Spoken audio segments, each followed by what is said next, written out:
ओम नमः शिवाय, ओम नमः शिवाय, हर हर बोले नमः शिवाय, नमः शिवाय, ओम नमः शिवाय, हर हर बोले नमः शिवाय। नमस्कार मैत्रिणींनो, माझ्या चॅनलमध्ये आपले खूप खूप मनापासून स्वागत आहे। आज आपण तिसऱ्या सोमवारी पूजा कशी करायची ते बघणार आहोत। श्रावण सोमवारची पूजा आज मी दाखविणार आहे, तर व्हिडिओ शेवटपर्यंत बघा। त्रिपुंड कसं लावायचं आणि आपण अभिषेक केलेलं त्या पाण्याचं काय करायचं, तीर्थाचं कुठे टाकायचं, म्हणजे काय अर्पण करायचं आणि बेल कसं अर्पण करायचं हे सगळं मी सविस्तर दाखविणार आहे। चला तर मग आपण पूजेला सुरुवात करूया। मी येथे एक प्लेट घेतलेली आहे आणि त्यावर पिंड ठेवायची आहे शंकराची। आणि तुम्हाला मंदिरात जाणे शक्य नसेल होत, कधी कोणत्या सोमवारी आपल्याला जमत नाही जायला, वेळ मिळत नाही किंवा कोणत्या कामामुळे आपण जाऊ शकत नाही, तर आपण घरच्या घरी कसं अभिषेक करू शकतो।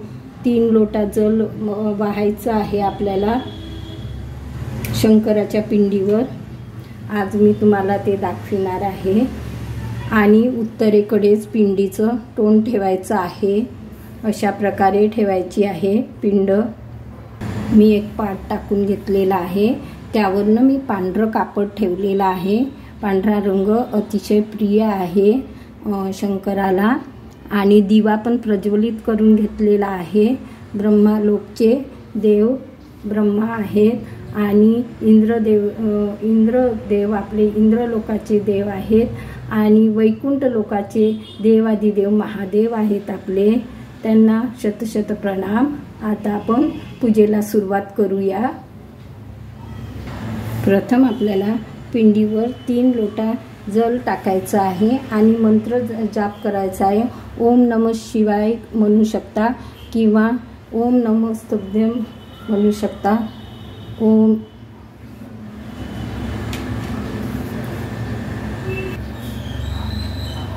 श्री शिवाय नमस्तुभ्यं, श्री शिवाय नमस्तुभ्यं, श्री शिवाय नमस्तुभ्यं, श्री शिवाय नमस्तुभ्यं, श्री शिवाय नमस्तुभ्यं, श्री शिवाय नमस्तुभ्यं, श्री शिवाय नमस्तुभ्यं, श्री शिवाय नमस्तुभ्यं, श्री शिवाय नमस्तुभ्यं, अशा प्रकारे जाप करायचं आणि पाणी अर्पण करायचं। आता दूध घेतलेलं आहे मी, दुधाने अभिषेक घालायचा आहे।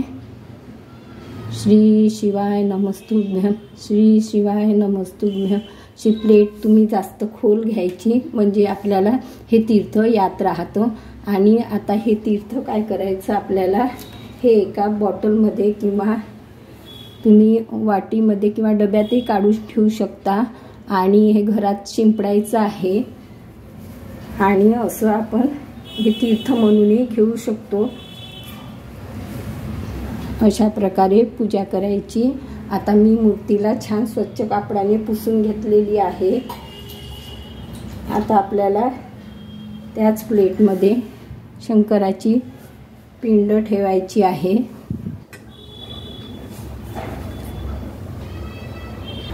माझ्याकडे ना असं पिवळं चंदन आहे, पिवळं चंदन घ्यायचं आहे आणि या 2 बोटांनी आपल्याला सुरुवातीला 2 रेषा ओढायच्या आहे, मग तिसरी रेष खाली या बोटाने ओढायची आहे आणि मग तिन्ही रेषा अशा जोडायच्या आहे। अशा प्रकारे त्रिपुंड काढायचं आहे। तिन्ही बोटांनी एका वेळेला काढायचं नाही, ते बरोबर नाही आहे। 2 बोटाने सुरुवातीला असं लावायचं आहे आणि एका बोटाने मग शेवटी असं खाली काढायचं आहे आणि मग हे तिन्ही आपल्याला जोडून घ्यायचं आहे आणि मधल्या बोटाने मध्ये असं टिंब काढायचं आहे किंवा टीका लावायचा आहे।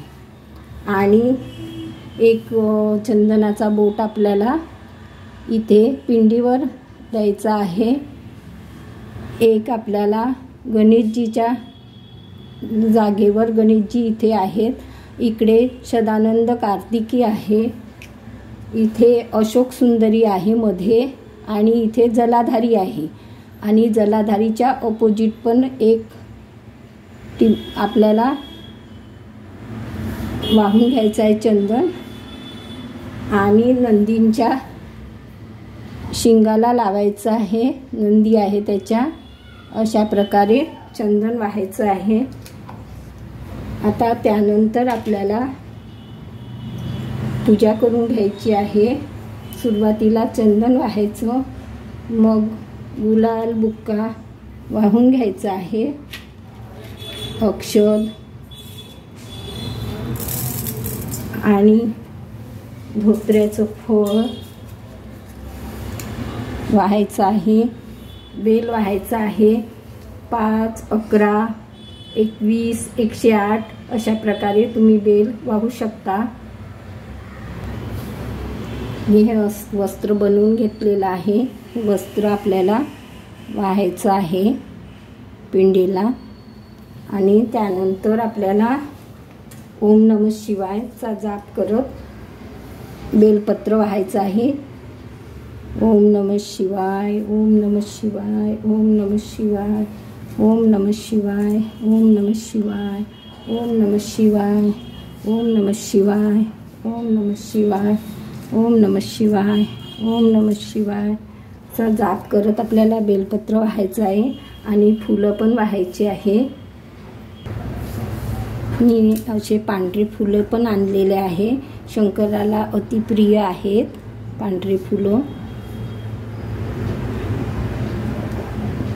वाहून घ्यायचे आहे.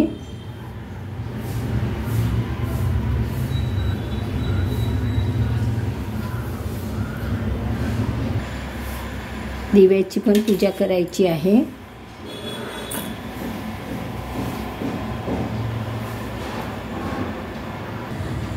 आजची शिवमूठ मूग आहे, मूग घेतलेले आहे. आता आपल्याला ओम नमः शिवाय म्हणत असं मुठीने अर्पण करायचं आहे 3दा. ओम नमः शिवाय, ओम नमः शिवाय, ओम नमः शिवाय, ओम नमः शिवाय, ओम नमः शिवाय, ओम नमः शिवाय या प्रकारे पूजा करायची आहे.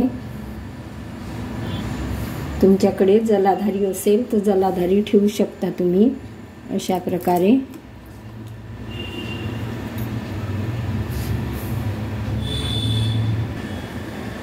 दूध आणि जल ठेवायचं आहे.